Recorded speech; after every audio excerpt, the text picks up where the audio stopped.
एक बार एक महात्मा के पास एक बहुत दुखी व्यक्ति आया और बोला, मैं अपने जीवन से बहुत दुखी हूं। मैं अपनी पत्नी, बच्चों और परिवार को खुश नहीं रख पा रहा हूं। मैं अपने लिए कुछ नहीं कर पा रहा हूं और कभी कभी तो ऐसा लगता है कि मुझे अपना जीवन त्याग देना चाहिए। मुझे तो कभी कभी खुद को नष्ट करने का ख्याल भी आता है। हे महात्मा, मैं बहुत बुरे समय से गुजर रहा हूं। 2 वक्त की रोटी का इंतजाम करना भी मुश्किल हो गया है। कृपया मुझे कोई ऐसा उपाय बताएं जिससे मैं इस कठिन समय से बाहर निकल सकूं और अपने परिवार को खुश रख सकूं। मुझे कोई सरल उपाय चाहिए क्योंकि मैं ज्यादा पढ़ा लिखा नहीं हूं। अगर आप बड़ी बड़ी बातें करेंगे तो शायद मैं समझ नहीं पाऊंगा।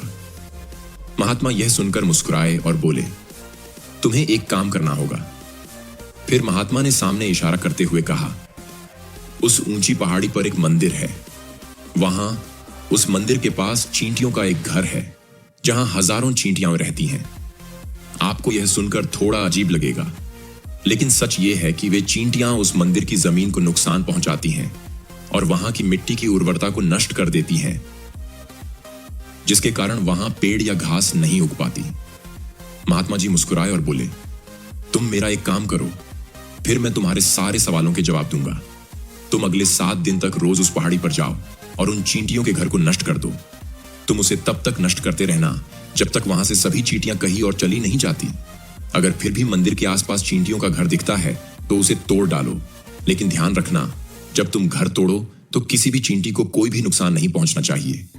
युवक यह सुनकर कुछ हैरान हो गया और उसे समझ में नहीं आया कि महात्मा जी ऐसा क्यों कह रहे हैं। वह सोचने लगा, क्या महात्मा जी सच में मुझसे चींटियों के घर तोड़ने को कह रहे हैं? क्या यह सही है? मुझे तो लगता है कि मैं इन बेचारी चींटियों के साथ अन्याय कर रहा हूं। उनके घर को तोड़कर उन्हें नुकसान पहुंचा रहा हूं। आखिर कौन सा महात्मा इस तरह की बात करेगा? फिर भी महात्मा जी की बातों का सम्मान करते हुए उसने अगले दिन से पहाड़ी पर जाना शुरू कर दिया। पहले दिन जब वह युवक पहाड़ी पर पहुंचा तो उसने देखा कि सैकड़ों चींटियां अपने अपने काम में व्यस्त थीं। सभी चींटियां एक लंबी पंक्ति में चल रही थीं और छोटे बड़े अनाज के कणों को अपने घर में जमा कर रही थीं। यह दृश्य देख युवक का मन कुछ कमजोर हो गया। वह सोचने लगा, ये बेचारे चींटियां अपने घर को समृद्ध बनाने के लिए कितनी मेहनत कर रहे हैं। अगर मैंने उनका घर तोड़ दिया तो उन्हें कितना दुख होगा। लेकिन फिर महात्मा जी के शब्दों को याद करते हुए उसने सोचा कि शायद यही उसका काम है। धीरे धीरे उन चींटियों के घरों को तोड़ना शुरू कर दिया। जैसे ही उसने घर तोड़ा, चींटियों में हाहाकार मच गया। वे इधर उधर भागने लगीं। जो चींटियां अब तक एक कतार में चल रही थीं, वे बिखर गईं और अपनी जान बचाने के लिए इधर उधर दौड़ने लगीं। थोड़ी देर बाद वह घर पूरी तरह से टूट गया और सभी चींटियां भागती हुई कहीं और चली गईं। यह देखकर युवक का मन भारी हो गया और वह दुखी मन से अपने घर लौट आया। उस दिन के बाद युवक का मन व्याकुल, दुखी और पश्चाताप से भरा हुआ था। वह रात को बिस्तर पर लेटे लेटे सोचता रहा, अब तो उन चींटियों का घर नष्ट हो चुका है, तो फिर अब वहां वापस जाने का क्या फायदा? फिर उसे लगा कि महात्मा जी ने मुझे यह काम करने को कहा था, जो कि उसने पहले ही कर दिया था। फिर भी इस विचार से मन में हलचल मचने लगी और उसने तय किया कि वह अगले दिन फिर से जाएगा। अगले दिन सुबह जल्दी उठकर वह उसी स्थान पर फिर से चला गया जहां उसने पिछली बार चींटियों का घर तोड़ा था। जब वह पहाड़ी पर उसी स्थान पर पहुंचा जहां कल उसने घर नष्ट किया था, उसने देखा कि चींटियां फिर से उसी स्थान पर अपना नया घर बना चुकी थीं और अब वे अपने सामान इकट्ठा करने में व्यस्त थीं। यह देख युवक को लगा, यह क्या मूर्खता है। ये चींटियां समझती नहीं हैं। उन्हें यह तो पता था कि कल उनका घर नष्ट हुआ था, फिर भी उन्होंने उसी स्थान पर फिर से अपना घर बना लिया। जैसे ही युवक ने फिर से उन्हें हटाने की कोशिश की, चींटियों में फिर से हलचल मच गई और थोड़ी देर बाद वे इधर उधर भागने लगीं, अपनी जान बचाने के लिए। कुछ समय बाद उसका मन थोड़ा शांत हुआ और उसे संतुष्टि मिली कि इस बार उसने उस घर को अच्छी तरह से नष्ट किया था। वह सोचने लगा, अब चींटियां यहां अपना घर नहीं बना पाएंगी। इस संतुष्टि के साथ उसने सोचा कि जाने से पहले थोड़ा ठंडा पानी भी उस जगह पर डाल देता हूं ताकि वे फिर से यहां अपना घर न बना सकें। अपनी जिम्मेदारी पूरी करके युवक अपने घर लौट आया। रात को बिस्तर पर लेटे लेटे वह फिर से सोचने लगा, क्या महात्मा ने मुझे सही काम करवाया था? क्या एक सिद्ध पुरुष को किसी का घर नष्ट करना शोभा देता है? क्या महात्मा सच में मुझे बेवकूफ बना रहे हैं?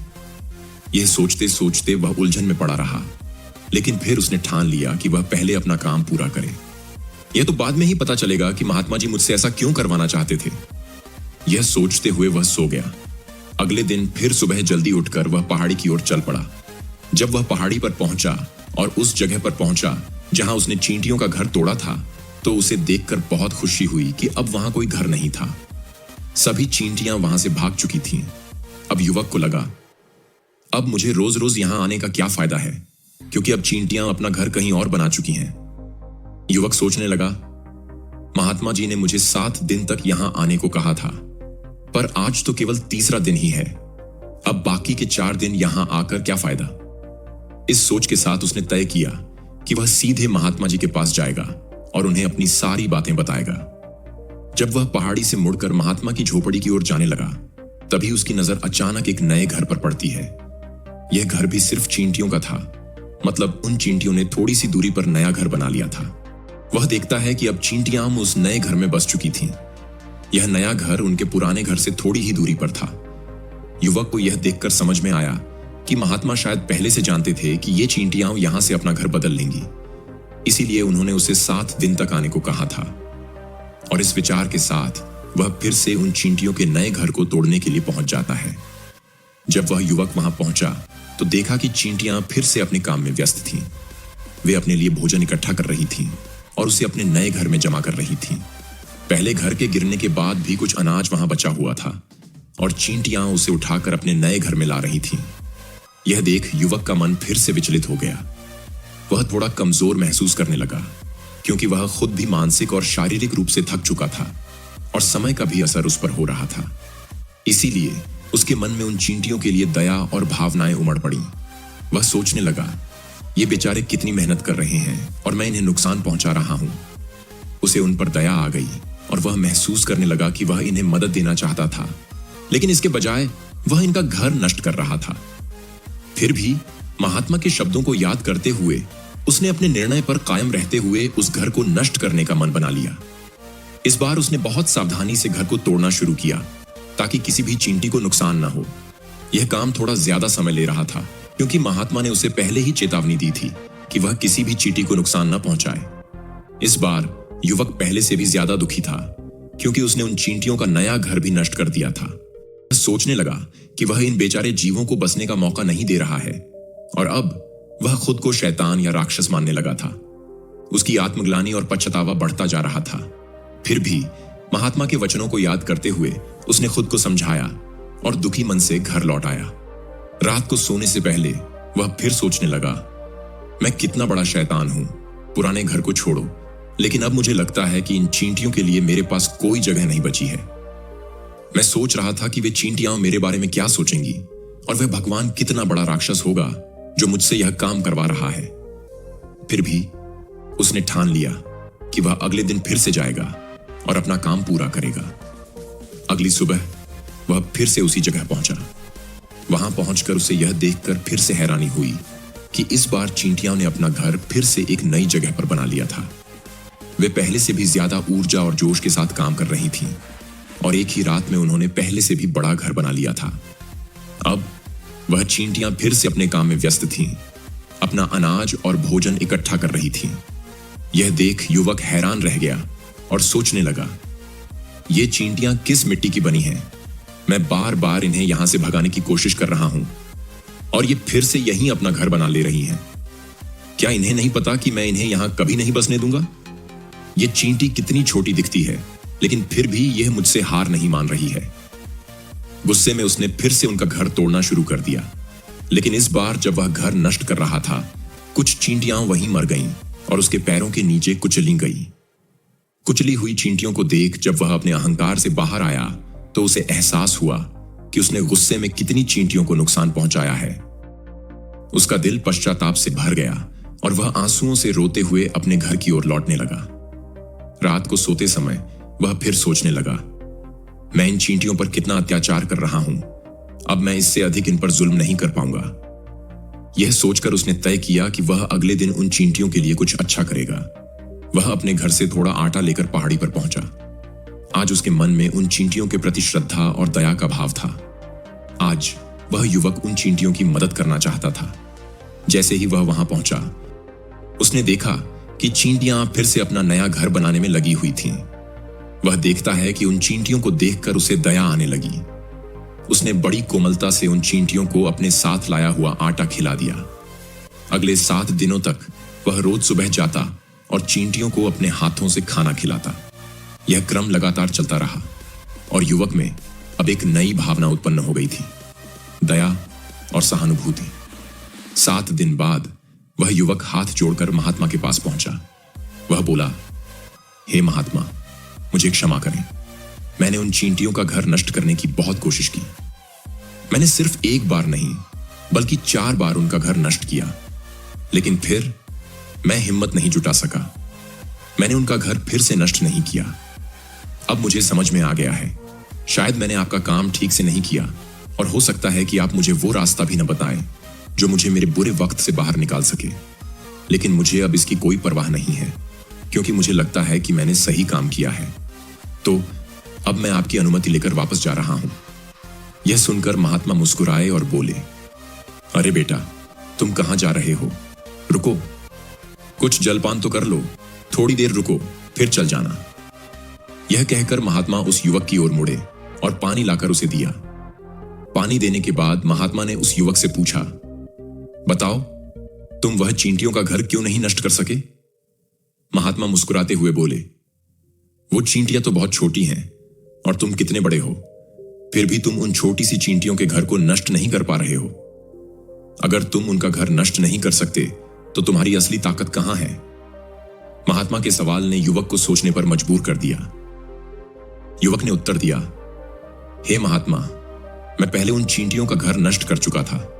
मैंने बार बार ऐसा किया था और एक बार गुस्से में आकर उन चींटियों को नुकसान भी पहुंचाया था। लेकिन जिस दिन मैंने उन्हें नुकसान पहुंचाया, उस दिन मुझे महसूस हुआ कि मैं उन्हें क्यों परेशान कर रहा हूं, उन्हें क्यों नुकसान पहुंचा रहा हूं।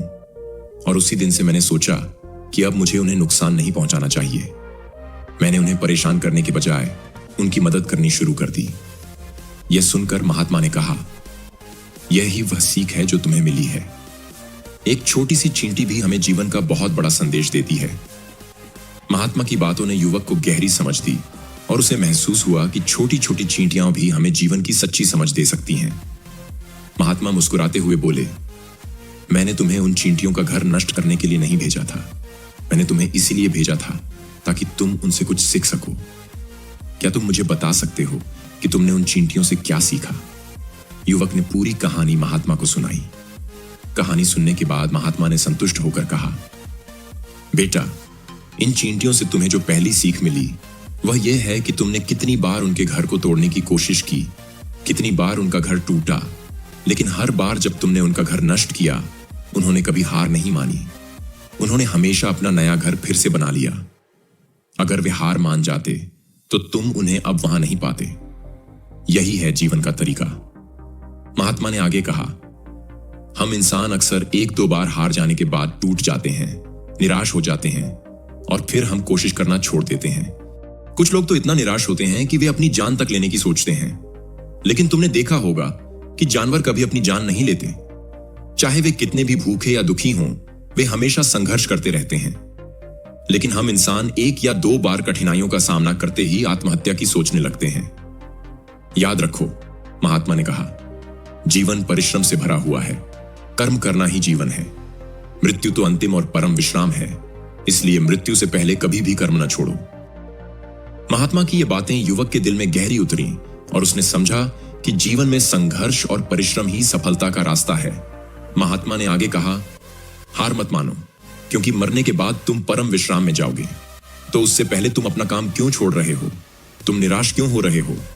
अगर तुम्हारा एक घर टूट गया है तो दूसरा घर बनाने की कोशिश करो। याद रखो, कोशिश करने वाले कभी हार नहीं मानते। तुमने देखा वे चींटियां कितनी छोटी होती हैं और तुम कितने बड़े हो, लेकिन उनका मन तुमसे कहीं ज्यादा बड़ा है। उनका संकल्प इतना मजबूत है कि घर टूटने के बावजूद भी वे कभी हार नहीं मानती। महात्मा ने गहरी बात कही। दूसरी सीख यह है कि जब भी हमारा बुरा वक्त आता है, हम सोचने लगते हैं कि यह वक्त कभी नहीं जाएगा, यह मेरे जीवन को बर्बाद कर देगा। मुझे कभी जीने का मौका नहीं मिलेगा।